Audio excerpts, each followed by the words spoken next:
Hello, New Zealand. I'm Bob McCoskrie. It is US election week.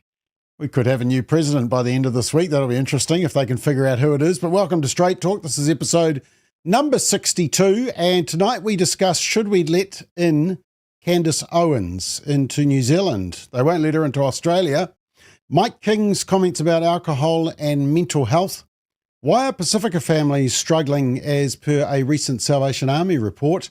And if we ban gang patches, should we ban swastikas? And then what about if they want to ban crosses? We may even touch on the US election as well. But without further ado, let's introduce the panel for tonight. We have got the top of the crop. And firstly, we've got Simon as well. How are you, Simon? Oh, charming. No, look, lovely to be here and join everyone again. There's no shortage of topics this week. No, exactly right. To your left, on the left, but definitely a conservative, is Brendan Malone from Rangiora. How are you, Brendan? I'm very good, Bob. It's great to be here. Thank you. Have you not paid the power bill because the lights of Rangiora are a little bit faded? Mate, it's the cost of living crisis. We're doing our best to prop up, the Auckland economy by turning off our lights. Usual story. Okay. And celebrating the Tongan victory in the Rugby League is Dr. Ate Moala. Ate, welcome back to New Zealand. You've been overseas, haven't you? Thank you. Yes, I've had a month in Fiji and Tonga. It's good to be back in time for our win. So sorry to the people in Otahuhu and Papatoetoe. They probably didn't get any sleep on Saturday night. We didn't get any sleep, I can tell you. We could hear it from Manarewa. Speaking of Manarewa, Pastor Susie Miller. How are you, Susie? I'm good. I clearly don't have enough flags behind me, or No, I can't celebrate a Samoan victory yet. But Not yet. I'm doing well. I know. I did warn everybody that there would be heaps of Tongan flags everywhere. Anyway, the image of the week, it's just this one. I found it interesting that they did a survey of the coverage on ABC, CBS and NBC, which is the three major US outlets for media, for news. And they found that the coverage was 84% positive for Kamala and 89% negative for Donald Trump. So if Kamala doesn't win the election, I don't know, what other help she can get. But related to that, look, I have been watching the media closely because we do tell people that we'll watch the media so they don't need to. And speaking of media bias, there was two horrific examples at the weekend. The first one was actually our friend Jack Tame on One News, and he was covering Trump's comments where Trump said that he would protect the women from illegal immigrants who had previously killed and raped some girls in the USA. There's about 6 on the list, I think. So this is what he talked about, but watch how Jack Tame framed it through his coverage. No, my hare, my ma, loilele. Oops, that's not the one. This one. The women of our country, they said.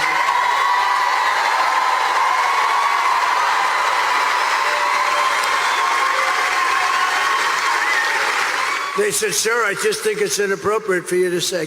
I said, well, I'm going to do it whether the women like it or not. I'm going to protect them. After Trump's comments around reproductive rights in Wisconsin last night, Kamala Harris. Yeah, so Trump was talking about protecting women from illegal immigrants who might try and rape and kill them. And somehow Jack Tame framed it around reproductive rights and abortion. You might think that was bad, but then there was the example on Stuff News last night on Channel 3. I think a Tongan, judging by her greeting, Ate, Laura Tupou, who really was just dripping with sarcasm and unprofessionalism, in my view. One of the worst introductions to the news I've ever watched. Have a look. No, my hare, my ma, loilele. Welcome to 3 News. Donald Trump's rhetoric ramped up another notch today, if that were possible.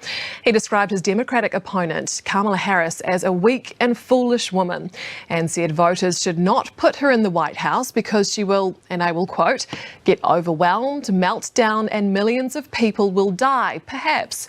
At least he added the perhaps. And for her part, Kamala Harris gave as good as she got. Later. Oh, well, that's lovely. So Trump, he's pinged for his rhetoric, but Harris gives as good as she's got, and she's celebrated. So anyway, I wouldn't expect too much from the media, but it does lead us into our first topic, and that is basically who you're predicting. And look, 48 hours, so we are going to hold you to account. Simon, have you landed or have you confirmed who you think's going to win? Because the polls are all over the place. Oh, I'm Ralph Nader. Oh no, sorry, that's the wrong decade. Yeah, apologies. So, yeah, Look, I've predicted Trump. Been predicting Trump for a little while. I think he will win. I think it'll still be relatively close. The nature of the American electoral system. I wouldn't be surprised, actually, Bob. You'll see Harris win the popular vote, but the way that their system operates, he'll win by the Electoral College, and it'll be a comfortable win at the end of the day. And I think that's part of the reason why the media here and in America are going crazy. It's slipping from their fingers and they're getting desperate. I expect in the next 48 hours it'll get even crazier. Yeah, it was interesting. On News Talk ZB, they were constantly quoting this Iowa poll that shows that somehow Harris has come from 18 points down to be 3 points in the lead. And so that was headline news the whole day almost. And then tonight they had a pollster who said, look, this seems a real rogue poll because it goes totally against what every other poll says. You'd think they'd check that first before they did breaking news on it. But anyway, that's what we're up against. Brendan, what's your prediction? And do you want to make any comment about the media? Well, I think it's too close to call. You mentioned that rogue poll yesterday, but there was another one actually, both previously considered reputable pollsters. One was rogue in the Harris direction. Another one came out to the exact opposite. And what that probably indicates is there's a lot of hidden data here. If there is a win for Kamala, she will just scrape through. If there is any wave to be had, it will be red. And he could well win the popular vote. That is not inconceivable looking at some versions of the polling, but there's a lot of hidden data here. I hope Trump wins because Kamala Harris is an empty vessel of the worst kind. It will be another Barack Obama presidency, and even worse, I think on the international stage, there'll be a lot of bad ramifications for her being in power, let alone the US. But one thing I will say is that you talk about the media. The reality is what we're seeing here is really a collapsing republic in America. I think that's what we're seeing. The judiciary is now corrupted. We saw yet another attempt to interfere with the election by trying to investigate Trump for his comments on Saturday. We heard about that. You've got the media is it's absolutely shocking, the lies that are being told. And so next time the Americans want to say our democracy is the shining example and look at Russia and Putin bad and some banana republic or some failed nation state in the Arabic regions doesn't know how to run elections, I'm sorry, ladies and gentlemen, but your election right now is just proving to us that you're in the same state of decline and chaos right now. But here's the thing for me. Either way, even if somehow Harris manages to pull it out of the bag, I actually think that we still win because I think it'll be Vance in 2028. I can see that. And I think of a lot of people who voted for Harris, if she does win, and just give it 2 years, they'll have huge buyer's remorse. Yeah, I think it has been impressive. Just before I move on, Brendan, I saw you make some comment on social media today just about the fact that it seems like there's only one policy that the Democrats are running on, and that is abortion. And that sort of says everything about the culture, doesn't it? Yeah, it's absurd. If you are voting for the killing of unborn children, and that's your primary goal and your primary essential use of your freedoms, you think is that, you're voting for your own oblivion. You are voting for, like any nation that says ending the lives of our own children is the future we want, there is no future in that. And it's just absurd to see that. And what you're seeing in this is also a select group of women in America who have gone to war, not just against other men, but against their other fellow women within the nation as well over this issue. And it really is quite alarming to behold. But that seems to be the entirety of it. And that to me is the hidden question. Will there be a group of people who are so committed to abortion, they will quietly come out of the woodwork and push Harris over the line? Yeah. Okay. Arte, you're leaning to the right as usual. We know you're a conservative, but you don't have to go to the far right because everybody already says that. What's your prediction? Well, I believe that Trump is going to win, and it is my prayer. I also am sad for some of the conservative, especially evangelicals in America, who have bought into the deception of Kamala Harris, as Brandon was saying. How could they possibly vote for us, for the Democrats with the abortion issue? But there's also the open borders, the economy. I mean, you've got to be so blind. But of course, the media, the woeful media, have done a great job in deceiving people in America. So I am hoping that people will wake up and that Trump will win. Okay, and finally, Susie, you're making a prediction? Well, someone very close to me is going around telling everyone that I'm going to lose my rag if Kamala wins. But I won't. My husband is telling all our staff, like, just don't talk to her if that he's right. He is dead right. But I'll be fine because either way, God is on the throne, right? Yeah. But what I simply cannot understand is the oxymoron of a Democrat woman. I just don't know why they're so Karen, they're so passionate. They are like ripping out Trump signs everywhere and telling everyone how to vote. And it's crazy because they get nothing out of it. They get men and women's sports, men in their bathroom, men in their prisons, like just there's nothing to gain for them. And the people, look at who Kamala surrounds herself with, like J-Lo and Cardi B and Beyonce. They're people that you do not want as role models for young people, and yet they're the people that she chooses to surround herself. And there's so many comments about their association with Diddy and all that kind of thing. But I think her campaign has been the worst and the least joyful. Started off like preaching about joy, but she has none, and she's so keen on power. And so if she does win, and I really hope she doesn't, I'm praying the same as all of you guys. I'll be fine. I'll be okay. I believe Trump will win. Yeah, I'm positive. Okay. Okay, Gordon, can you just show me the, just so I can see if anybody's got their hands up? Yep, Brendan has. Brendan?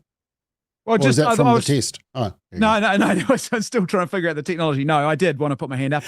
I just was want to add to Sue's point. I think I heard Frank Luntz, who is sort of considered a bit of a polling guru in the States. And one thing he said yesterday, which I think is concerning, he's worried about, is he said both sides are claiming already that they've won.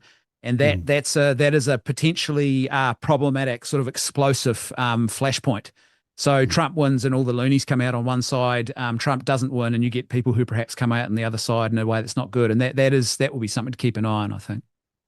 Okay. In fairness, I mean, Simon, you've been through a few elections. I'm not sure that we're seeing anything on the grand scale of the US that is different from, for example, a small state like New Zealand would represent in the big picture of the US.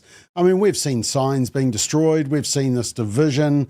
We've seen claims and counterclaims and mean words used, and people say things that have been taken totally out of context by the media. So are we seeing anything different in the US, do you think, compared to what you'd normally see in New Zealand? I think what we're seeing is a growing intensity. I think you're quite right, Bob, that actually a lot of the attacks, rhetoric, vandalism is nothing new. I mean, the number of signs in my own local campaign, in fact, of all political candidates, make it clear it wasn't just mine, is mind-boggling. The threats you receive, the abuse, it's all quite normal. Not acceptable, but quite normal. But I think what we are seeing in America is an intensity, and I'd actually echo what Brendan was saying. You're getting that polarization right to the point now that they're claiming a victory that's not yet there. Who knows exactly where Trump supporters will go? You've obviously had the January 6th dynamic. That is a worry. But I would quickly point that the left protest violently regardless of what happens. So if Trump wins, they will go crazy. But don't forget, in France a few months ago when the left won, the left-wing activists still decided to burn half their cities down. So just expect problems, but I would predict most of it will come from the left wing and Harris supporters. Okay. Right. Everyone knows how to put their hand up. Do you know how to put your hand up now, Simon? We've got this new technology, so I can actually see there, not those hands. It's not hands up, baby, hands up by, what was that? Don't do what was that again, song? Simon. Don't do that again. Okay. You'll be in Dancing with the Stars with David Seymour if you keep doing that. Let's just check the comments here because everyone's got their view on this one. Liz says, very biased reporting. It's blatantly against Trump in favour of Harris. No neutrality in the media. Glenn says Trump's going to win. Hex Token says Trump is leading the polls in both popular and battleground states based on Real Politics website. God Sovereign, which is a good name for an account. Trump's got it locked in for the win, but Deep State will fight against it. Francis says they are going to ramp up the craziness before his inauguration or try and take him out again. Maybe, well, he's got plenty of defence now. Albert says, wouldn't be surprised if Kamala wins. There's so many brainwashed Americans. Ricky says, but all the cheating the American public has pointed out is mind-blowing. There certainly is some concern, especially around mailing in, etc. Hopefully they've learnt from 2020. Catherine says it's a feeding frenzy over there. Rick says Democrats are going to steal another election, Trump the lesser of two evils, and to guide the US empire to ruin. Tama reckons Trump will win. Francis says, doesn't matter which way it goes, there will be angry birds both sides. Susie's husband says that his wife is on fire. Susie, didn't you turn the oven off, Susie? Donna Lee says, pray for the USA. Christians there are praying 6 p.m. tomorrow evening. Donna Lee, is that US time or New Zealand time? I'd be interested for you just to clarify that if we wanted to join in. Justine says, I hope Trump wins, but I don't think he will because I don't think the Dems can be trusted and has God totally left America to their own devices. Well, yeah. Okay, well, that'll be interesting. We will watch that. Actually, this is a very good time just to tell you about a special Straight Talk that is coming up on Thursday night, and it's going to be live here at 8 o'clock, just Thursday night, and we've got quite a panel lined up. Fortunately, Christine is there to make us all look a bit better and raise the IQ level. But Rodney Hyde, Simon O'Connor and Ashley Church are going to be joining us, and we're going to be discussing the US election. So that's live here on Thursday night at 8 o'clock. Hope you can join us. All right, let's go on to the next topic. And I Am Hope and Gumboot Friday campaigner Mike King.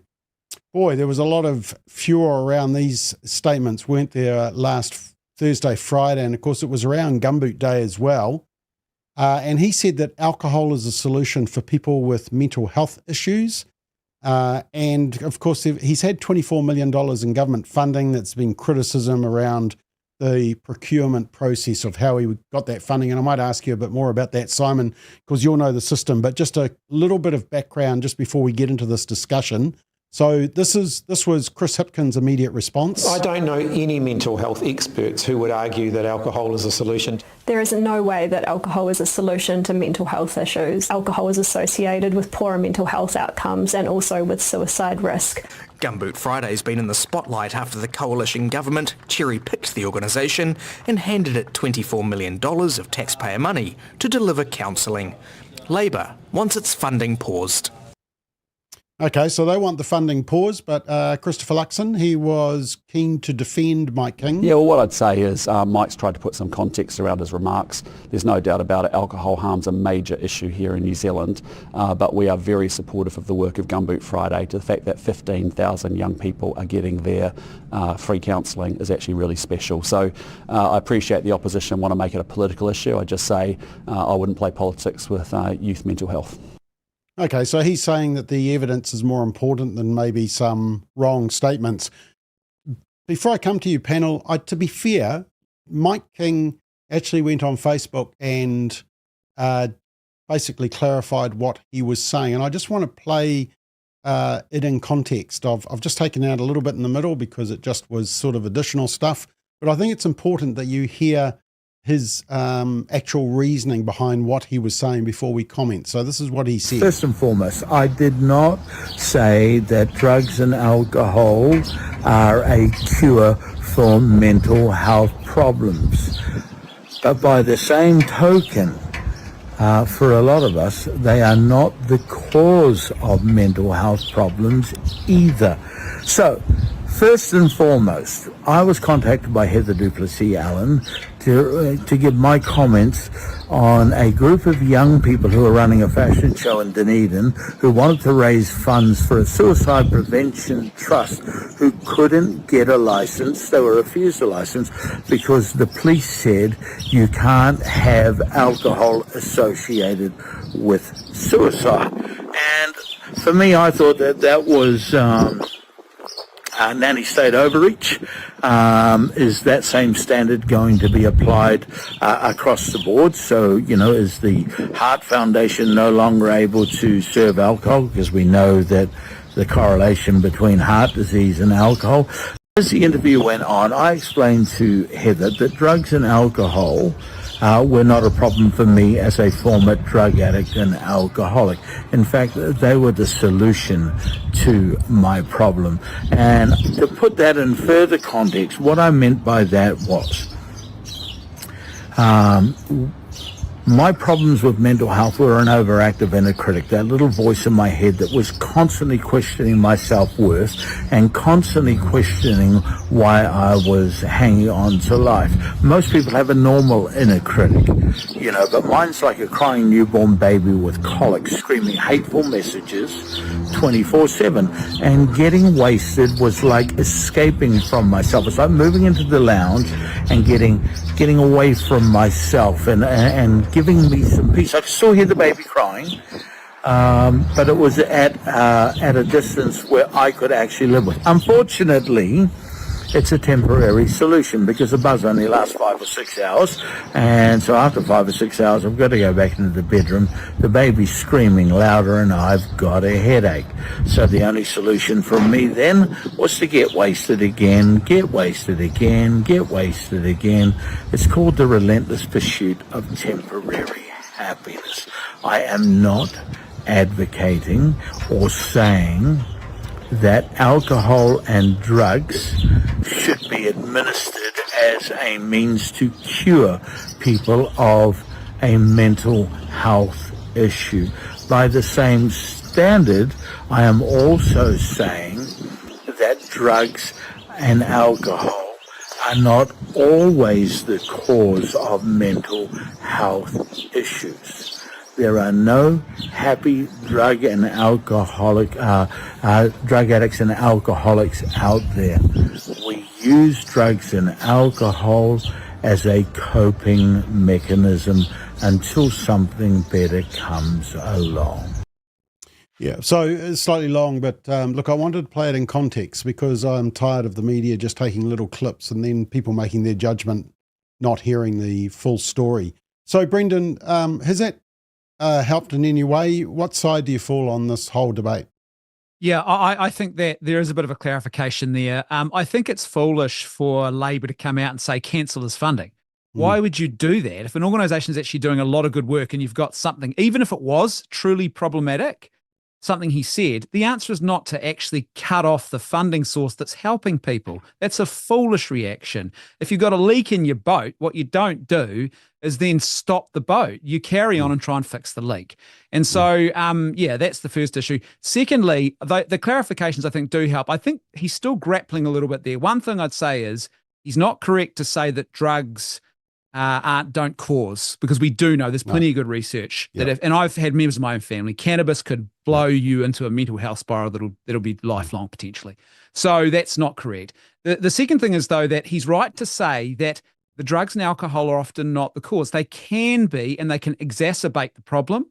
But in actual fact, I'm someone who enjoys a good scotch from time to time. It's a bit of a hobby of mine, actually, a very sedate, calm Catholic scotch.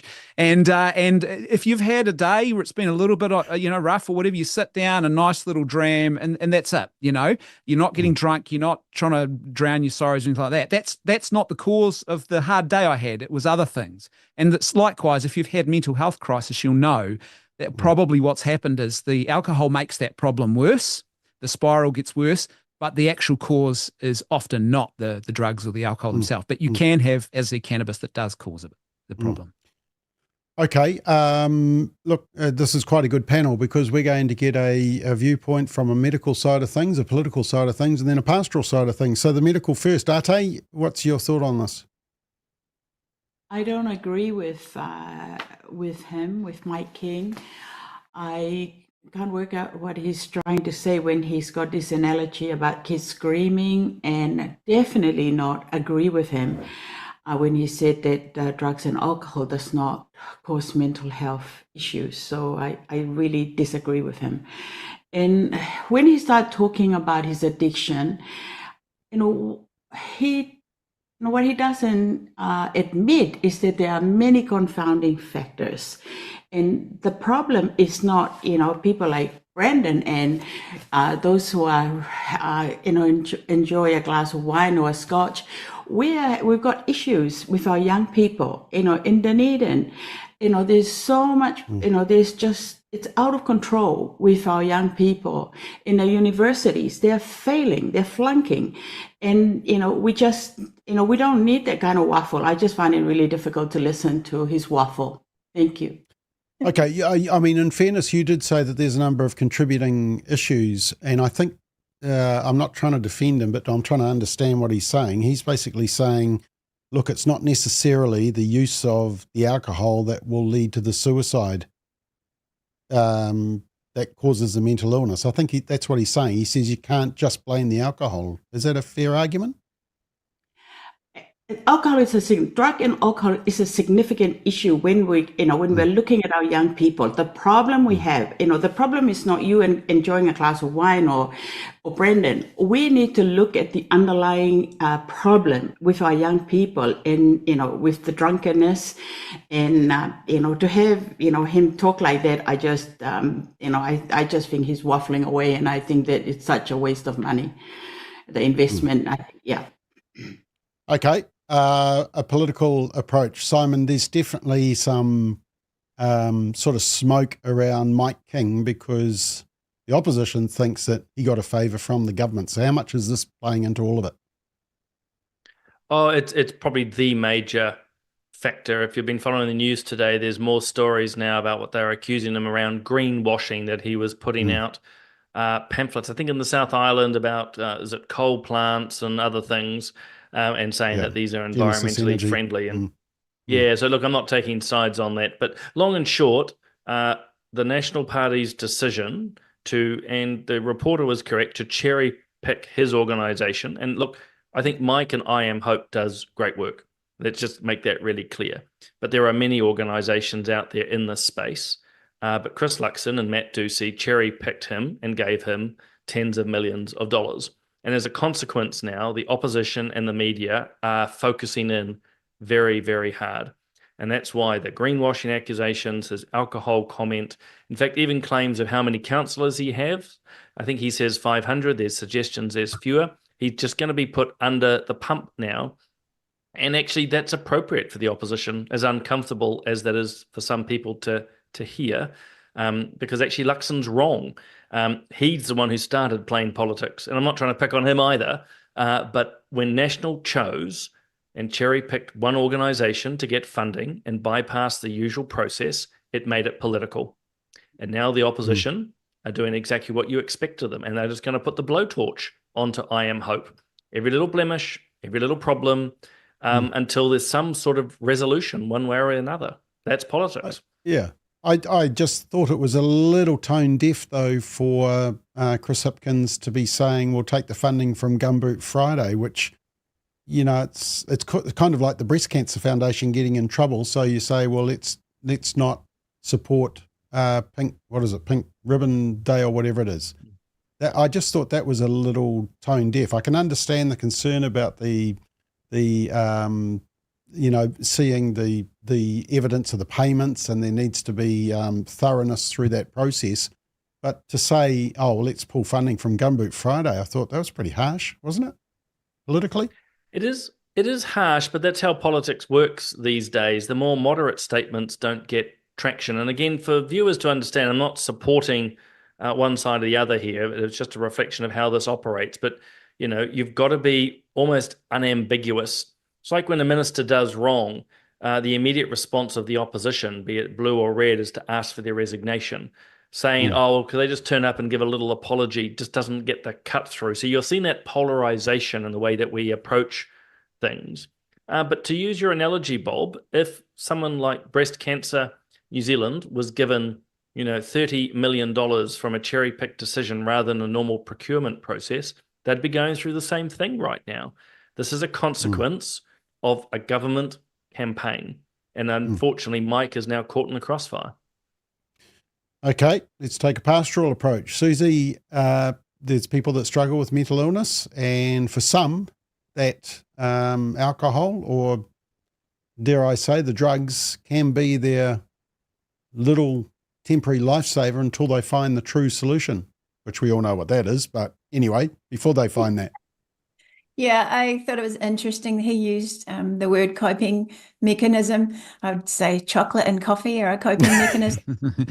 But, I have a pretty strong view on alcohol. I grew up being a bit of a bartender and, serving the beers and the spirits to my family. And so from a very young age, I could see the effect that it had on adults. I could see, the flirtations, the arguments, then, like fully fledged, sadness and sickness that would result. And me and my cousin, we were just like, at the age of 12, we made a pact. We said, we're never going to touch that stuff. And to this day, we never have. And that's been just really good for me as a pastor, just to never have that struggle, and to just be able to say to people, you don't need that crutch. You don't need that at all. There are tough times, but you got to lean on God and ask for prayer and ask for support. So I think his clarification comments were actually more harmful because they weren't responsible. They weren't wise. Young people hear that and go, oh yeah, then I'm justified for drowning out my sorrows. And people say all the time, I can hold my drink. No, not you, Brendan, but and just because I've been hold on, that sounds even worse. You're saying I can't hold my liquor. You know what I mean? But I've just seen I know what you mean. so many young people in my time here just derail their own lives thinking that they can handle it, and that they, inevitably they go to stronger spirits, then drugs, and then more lethal drugs, and their families are broken. They've lost their careers. So that's the context that I work in and that I come from, and I'm very wise about what I portray to young people, and the things that I say are good to go for them. And I'm always going to lean on God because He's a far better solution than anything else in life. So Mike King's got a lot of money, so I think there should be strong accountability, and there should be lots and lots of auditing, and like everything else with that amount of money. Here's a proverb, because I miss Bruce and all his quotes that he brings, but here's a proverb that I live for in 31:4. Proverbs 31:4, it says, it is not for kings, Lemuel, not for kings to drink wine, not for rulers to crave beer, lest they drink and forget what has been decreed and deprive all the oppressed of their rights. So, you forget what you're put in power for, and you need to stay sober. Mike King. Now, that was that Proverbs, what did you say? 31:4. Okay, because I actually, somebody sent me this one, which is Proverbs 31, 1, 6 and 7. That's the B side of that verse. That is the B side, isn't it? Let him drink, forget his poverty, remember his misery. That's quite suicidal, that one. But yeah, it is. And I mean, that's pointing to basically the downfall of that. Look, we have got, Brendan, I see your hand raised. I'll come to you in just a sec. I just wanted to read you the research. Otago University research said that in New Zealand, 26% of suicide deaths involve alcohol. And it's particularly at risk for younger New Zealanders and Māori. And they argue that alcohol use results in disinhibition, impulsivity, impaired decision-making, aggression, and increased feelings of despair. So rather than it being a medicine or a calming, it can have the opposite effect on some people. Brendan? Yeah. I think I just want to, reiterate again too. Least anyone confuse me, confuse what I say, and say, look, Brendan's all for this. No. In fact, I have a rule. Some good Christian friends of mine, we have a rule as well that basically, if you're drinking for anything other than the taste, and you're drinking because you've had a really bad day, then you shouldn't actually open the bottle that day. That's just the rule. And I think also, you got to be careful about scriptural proof texts, as we've already heard. The psalmist tells us, "Blessed be God who makes wine that gladdens the hearts of men." So, we want to. I think what we need to do is look at some of the evidence here, and I think Arte's point is really key. There is a potential point of confusion here. I remember hearing his first comments and just thinking this is way off reservation. I felt his clarification's a little bit better, but even still, it's clumsy. But I also, just into the mix, I think the Labour Party, there was a whole lot of millions of dollars of mental health funding that disappeared down a black hole, and I'm not sure we still know where that went. Yeah. And on top of that, I think what we actually need to do is start looking at concrete solutions here to problems that go much bigger and deeper. And I think, ironically, they are, I guess you'd say all sides are playing politics, but to Simon's point, there is a secondary issue about how the funding came about that does also matter in this. Yeah. Okay, lots of comments. Raise your hand, team, if you do want to just add to that. Rosie says putting money into mental health is way more important than putting money into hosting the America's Cup. God Sovereign says, hell no, Mike's been doing awesome mahi to try and bring awareness to mental health. I've met the man. He's very passionate about reaching out to those in help. Craig said, we had a Heart Foundation dinner 3 weeks ago, and yes, alcohol was there. Right Track says alcohol and cannabis are attempts to mask the issue. Peter says, who lowered the drinking age? Rick says, it was national. Social media, well, with a whole lot of support from others. Social media is worst cause for mental health. Ash says, dealing with one problem by introducing another. Now you just have two problems. Barry says, it has become a nuanced discussion on anything today. However, people shouldn't give their political opponents ammunition. Marie says it's not a waste of money. As a past counsellor of I Am Hope, I can speak for the youth it reached. And I think, nobody can deny the power of the work that's being done. Charmaine agrees they might target him, but he's doing good and essential work. Francis says everyone's mental health journey is different, and so there are coping or not coping mechanisms. So while they are picking on him and his organisation, what is happening in the other corner of the room? Dr. Jacqueline says, well, why one organisation? What about Man Up, A2, Tu Tangata, Whānau Ora, Women's Refuge, Are You OK? Ben says, sometimes men drown their problems, drugs and alcohol. It's not the answer, but it can be a numbing effect. Ms. Blue Ryan says self-awareness and healing childhood traumas is a solution. As you said, Susie, alcohol is a poison to unstable humans. Tim says sometimes taking something to avoid feeling down is better than taking your own life. Trina says, wasn't he relating to his own experience when he was struggling with mental health? Some people might consider his flaws as a benefit to seek help on Gumboot Friday without judgment. I think you can't deny that he's sharing his personal experience, and I think that is quite powerful, power of his own testimony. And this, I just enjoyed this quote. You'll know why. Daryl says, didn't the Labour Party push for legalising cannabis for recreational purposes? Now they're taking the moral high ground on this Gumboot issue. What the heck? Yeah, what the heck? Exactly right. Brendan? Can I say one just quick thing? If we're going to talk about mental health and who's getting funding and what they're telling people, can we have a conversation about the organisations who are being funded and who are telling young people who experience gender confusion to scar their own bodies or pump their bodies full of puberty blockers and other hormones? Let's have that conversation if we're going to be consistent about this. Yeah, very good. Well said. Ka-ching. Now, right, let's move on to the next one. There was a report came out last week and it affects Pacifica. So I'm glad we got two representatives of the Pacifica community on our panel tonight. It was this report from the Salvation Army, the state of Pacific peoples. There were 4 charts that really concerned me. This one that said, well, we've just talked about it, but the hazardous drinking rates for Pacific people are higher, the green line, higher than the general population proportionately.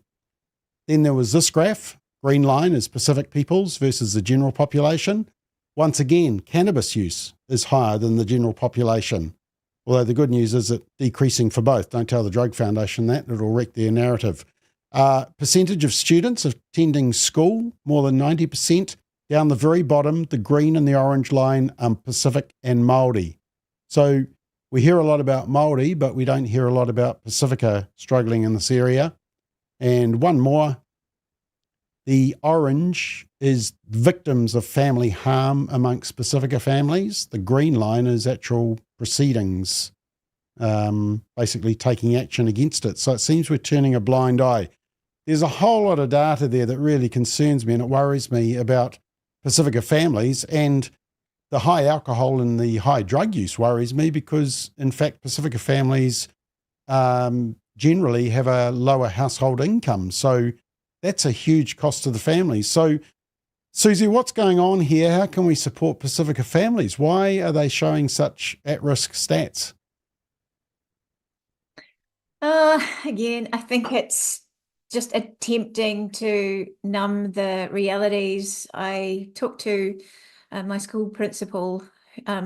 We have a lot of island families, and I was asking her, what do you think is part of the drop-off, part of the struggle? And there's not one cause. There really isn't. What I can comment is that there's a need for hope. And I think I look at what's coming through the education system.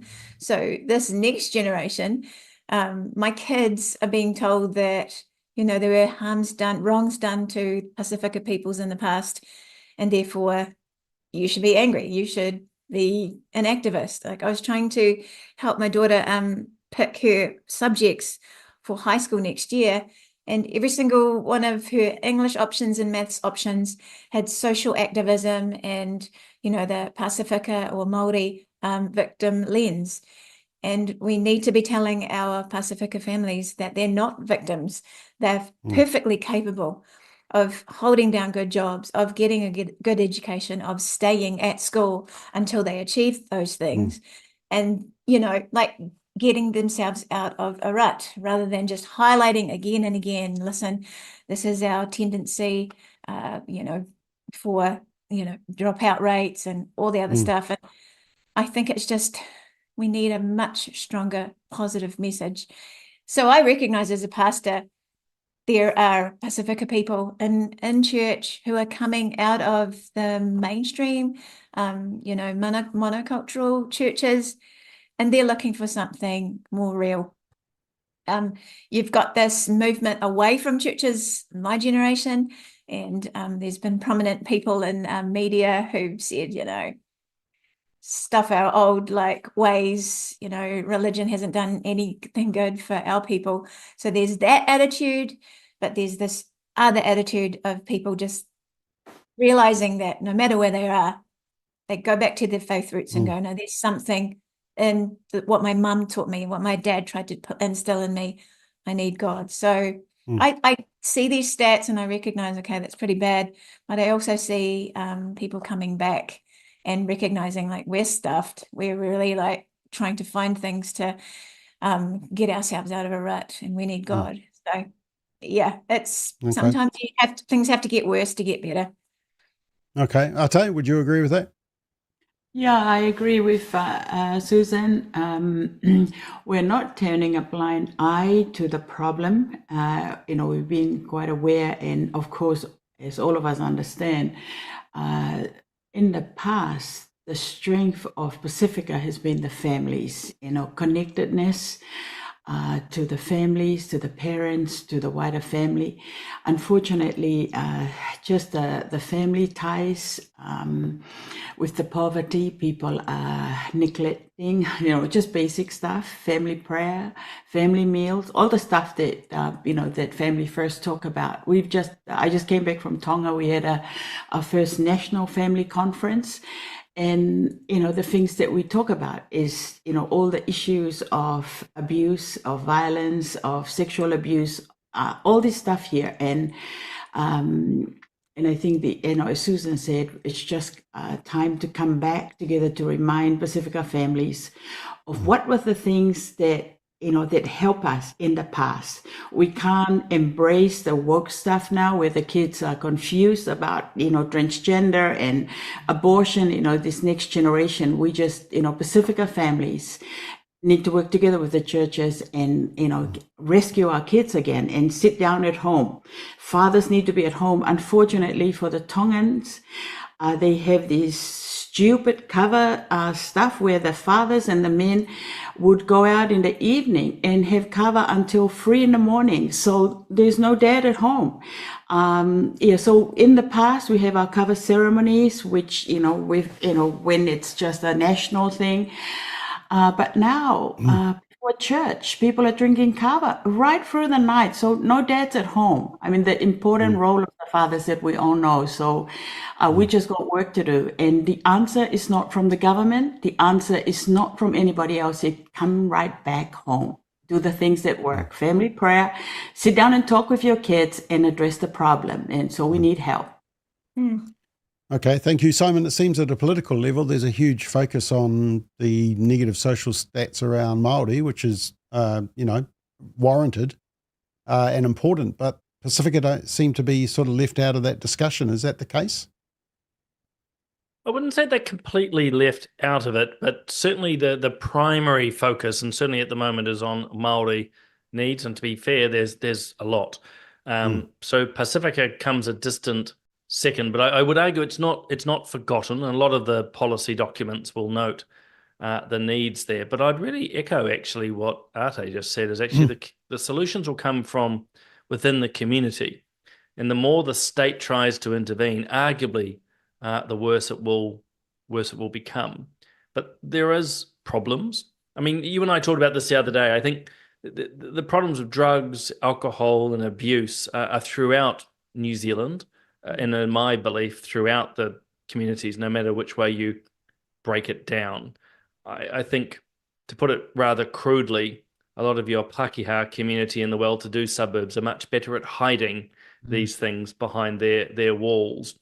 But the Pacifica community, I mean, just to pick up on one thing Susie said, and I hope I'm not taking this in a direction, and feel free to disagree with me, Susie, but long and short, this victim narrative, which comes through identity politics, leads people to quite a depressive, anxious state, which leads to a lot of the problems: drugs, alcohol, and abuse. The other side, of course, it leads them into a social activism. It harnesses their anger, and they say, right, you're angry, and they'll channel it into these particular issues, whatever the issue du jour is, climate change and so forth. I just don't think that's particularly healthy, again, regardless of communities. But when we have, as Agnes Lahini said, the bigotry of low expectation, which certainly affects our Pacifica and Māori communities, why are we surprised? Well, I'm not surprised at a lot of the outcomes. We're telling these people they're victims, there's no future for them. Why are we surprised at what the stats end up telling us of what the choices they're going to make? And you'll be interested, Simon, that the new leader of the Conservative Party in the UK is Kemi Badenoch, I think is how you say it. I've just been doing a bit of research for a McBlog tomorrow. She's got some positives in conservative social issues, some negatives, but of course she is from Nigeria. She is a woman, she is black, and basically the left have accused her of just basically being whitewashed, a white face, despite the fact that she comes in with all the intersectionality that's required. So you just can't win if you're coming in from the... Yeah, we've talked about this very, very briefly before. I think I might have written about it, but long and short, identity politics is such that it's tied to the politics. In other words, if you are not a left-wing, progressive, woke person, then you are not the identity you claim to be. So someone like Kemi, as you say, Nigerian-born, black, all of those, woman, all the other attributes. To the woke or the progressives, she doesn't cut the mustard because her politics is not Marxist. Therefore, she's actually not a black woman. You saw it in New Zealand politics. Someone like Simon Bridges, Winston Peters, Shane Jones, they're not really Māori because they don't ascribe to Marxist politics. Or a conservative who's also gay. Well, you're not really gay because you're not buying into, again, cultural Marxism. So this is the absurdity, the deep absurdity of intersectionality and the cultural politics we see today, that who you physically are, your expression is ultimately tied to your politics. And unless you're left wing, unless you're far left or progressive, you are not the identity you claim to be. Okay, I don't know how you got onto that, Simon. Your mind just wanders off. I mean, you're like Trump standing on stage in front of a rally. Anyway, sorry, that was my fault. I'll start playing YMCA for you, Simon. That'll get you going. Brendan, what's your thoughts on the Pacifica challenges for Pacifica families? A couple of quick things in my main point. I noticed that the alcohol increase seemed to be coinciding with the COVID lockdowns. And I really got to wonder about the impact of that again. That's a question that probably needs exploring. I also think, I can't help but wonder if there's a sense of a cost of living crisis here. The Pacifica people are some of our harder working class people. And if they're struggling, perhaps this is a reflection of some of that struggle, which brings me to my big point here. I get a sense that what you've got here is a beautiful peoples who have a beautiful tradition of their own actual customs and tradition married up to an authentic Christian faith and a connection to the land and lived reality that every conservative should just absolutely be desperately longing for themselves. And yet they've been put into a secular culture in a state of utter collapse and decline. And now that secular decline is starting to harm future generations of those Pacifica peoples who are being harmed by that secular culture that doesn't offer any meaning and, as we've already heard, is offering them this politics of envy and hatred that says, no, don't respect your traditions. Your traditions are evil. They're colonization and patriarchy imposing itself upon you, etc. But I can't help but wonder how many of these people, if they were actually back in the islands, and it's not utopia, obviously there are other issues there, but if they were back in the islands and they were living a more authentic life, they would actually not be dealing with some of these same major social issues that I think are a byproduct of a collapsed Western and aggressive secular culture that's not just Pacifica peoples, it's across the board that's doing a lot of harm to people. Yeah. Okay, right, now let's move on. We need to talk about Candace Owens. Now, Candace Owens, the government has urged to deny her entry. This was the Radio New Zealand coverage. Government urged to deny controversial US commentator Candace Owens into the country. New Zealand Herald were even more excited. Immigration New Zealand assessing far-right conspiracy theorist Candace Owens' application. And then this is her actual tour. So, it's called the Barbara Streisand effect. Everyone wants to talk about her, so let's talk about her. So she's in Auckland on the 14th of November, speaking at the Trust Arena in Henderson, part of was going to be an Australian and New Zealand tour, but Immigration Australia won't let her in because some people's feelings might be hurt. And so Immigration New Zealand is currently assessing her visa. Personally, I think that if she can't get into Australia, the tour may be bailed because going to Australia covers half your airfare and your costs. Anyway, the reason Immigration New Zealand are checking it is because Young Labour got very upset and they wanted her banned. And so to me, if Young Labour came out against her, then that makes me want to go and hear her. But this was a little clip that James Williams, our presenter on Pulse Point, played from the episode last week. Oops, as a culture in general, we've gotten so afraid to offend people that to claim offense has become a superpower. It's a superpower. I will just, if I want to win every argument, call you a racist because I'm black. I will just, if I want to win every argument, call you a misogynist. Hey, you don't want to be misogynistic, so why would you say that? It's really important for people to comprehend that and so that we can remove that power from people. I'm happy to hear your points, but the truth is the truth. And the truth is that Christ is king every minute of every day. And there's no way you can say that is offensive because it's a declaration of truth. That's it. Okay, so Ate, I've got to come to you first because one of the key criticisms against Candace Owens is that some of her statements have been anti-Semitic, some weird stuff she said around the Jews. So do you think she should be let in the country, and would you go and listen to her? Yeah, absolutely. I think we need to let her come in. New Zealand is a free country, not North Korea, so she should be allowed to come in. because there's freedom of speech that we should encourage. I like her courage speaking up against taking the left to task, especially with her conservative values. I like the fact that she's standing up against the critical race theory. So I like her courage. With regard, I think that probably some misunderstanding. Her point was against Israel, attack on Gaza, but she probably forgotten that the Gaza and Hamas and Iran and all the enemies, the proxies they're using, human being as human shields, and they set up all those stuff. So maybe, I can understand her sadness, but probably she hasn't looked into the truth, and she may have been misguided in picking up those stuff about, the war, that Israel has a right to defend herself. But otherwise, I think she's courageous, and I think she should come in. Okay. Simon, would you go and hear her listen? Do you think she should be led in the country? The two questions there. No, I'm actually not that interested in hearing from her per se.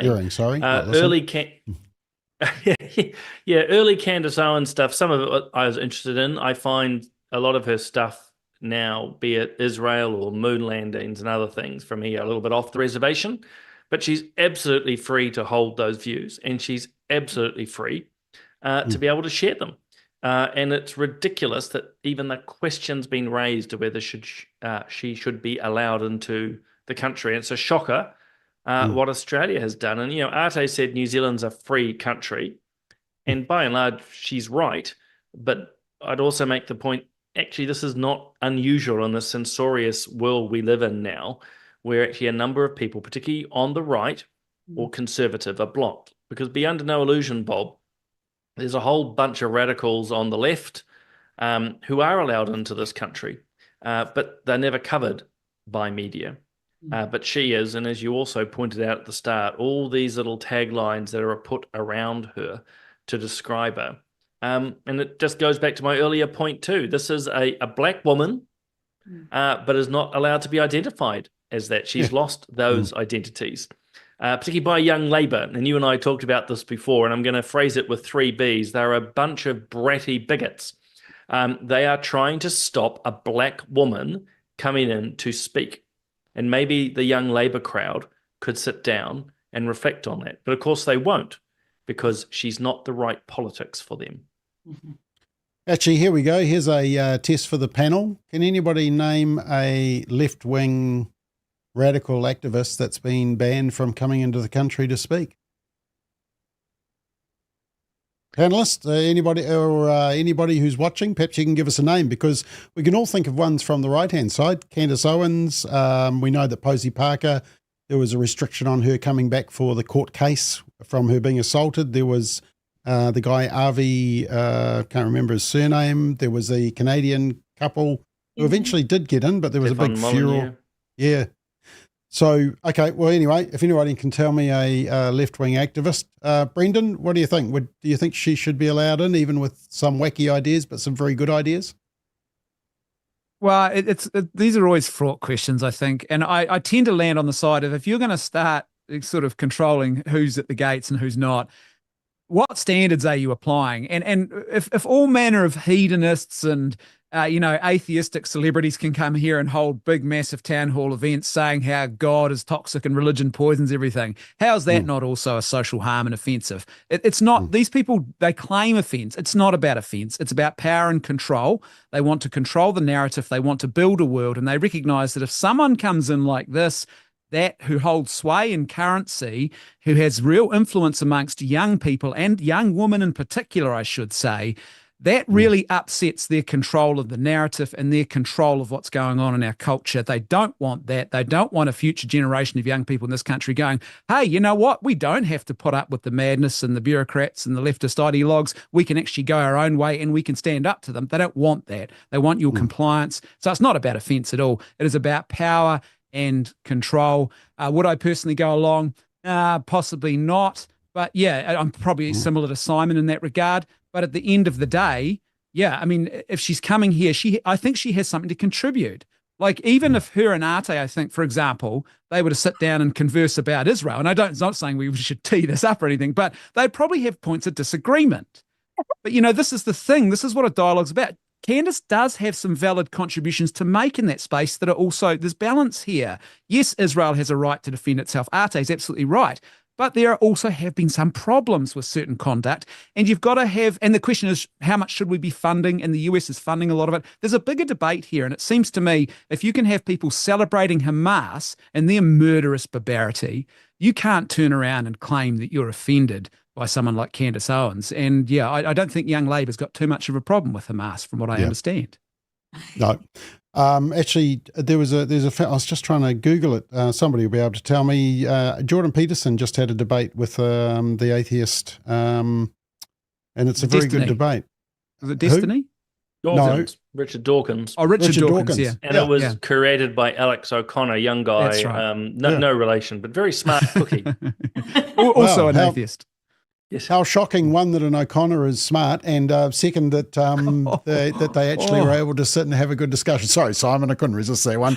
You did walk into that one. Who are we up to, Susie? Hey, Candace is a great debater. She can hold her own. I've seen her just calmly, debate on Piers Morgan when someone's like just yelling at her and screaming at her. I am a bit concerned with her interesting theories about sort of elitist Jews being the controllers of everything that is going on in the world. That's concerning. But at the same time, and it's funny because I'm like, wouldn't Young Labour and the Greens be like fully like, she's free? Right. She just doesn't fit snugly into any category or a box. But I think she's an excellent, strong woman and a really cool example to young women of someone who stands very firmly on their moral ground that they were brought up in, and just knows how to argue a point and be firm with her thoughts and with her beliefs. And so, people can decide for themselves. People can buy a ticket or not go at all. I probably would have gone, and then she said some weird things. I'm like, maybe not. But she's a cool lady, and I do enjoy her. The way she talks so strongly to some really ardent proponents. It's like, oh wow, go lady, yeah. I know that Dennis Prager from PragerU was really calling her out on some of her anti-Semitic statements and wrote an open letter. And if you haven't read that, it's worth reading the open letter, but that's part of the dialogue. And look, I think everybody's entitled to be wrong. We all go through that. Yeah. I was wrong once in 1997. My wife's never let me forget it. Simon, I see that hand raised. I didn't mean it about your family. I was just, making a joke. You know that, That's right. You're not going to take me to the disputes tribunal again. No, it's just really that point of consistency that Susie just touched on in terms of, you can choose to go to this or not. And the Young Labour and others are saying at the moment, well, we're going to take that choice away from you. But remember, they're all about the choice around abortion. They're all about choice around euthanasia. They're supposedly about choice around, chopping off your body parts. And also they're all about choice around pornography or, TV programs. Oh, we don't have to watch these things. So again, it's just that inconsistency, which they're more than happy to live with. But we should rightly, as we're doing tonight, call it out. Yeah. Okay. Right. Did anybody else have any final comment to make? We've run out of time. I really wanted to talk about gang patches, swastikas and crosses. I'm going to have to put that high on the list for next week so that we can actually cover it. Just a reminder, team, that this Thursday we've got the Straight Talk special, and Simon will be back along with Ashley Church, Christine Rankin and Rodney Hyde. We're going to discuss the presidential election and figure out who actually won. So if you don't know by the end of Wednesday, we will tell you who won on Thursday.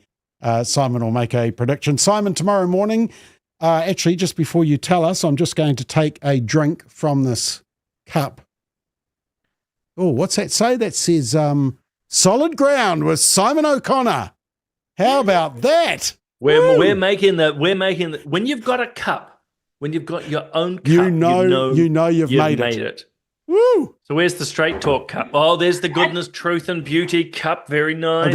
I got the Family First one here. We're stocking up, so we're getting some Straight Talk ones that I'm going to send to the panelists. Anyway, what are you talking about tomorrow? I like on Solid Susie's Ground, pump. Simon? That's good.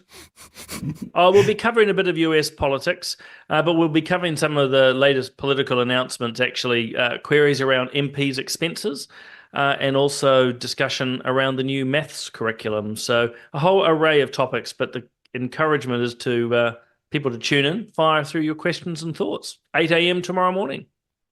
Okay, fantastic. Thank you, Susie. Thank you, Arte. Brendan, great job. And Simon, see you tomorrow morning at 8 a.m. Thank you for watching, and we'll see you next Monday night, but we'll see you for the special on Thursday at 8 p.m. Until then, have a great week.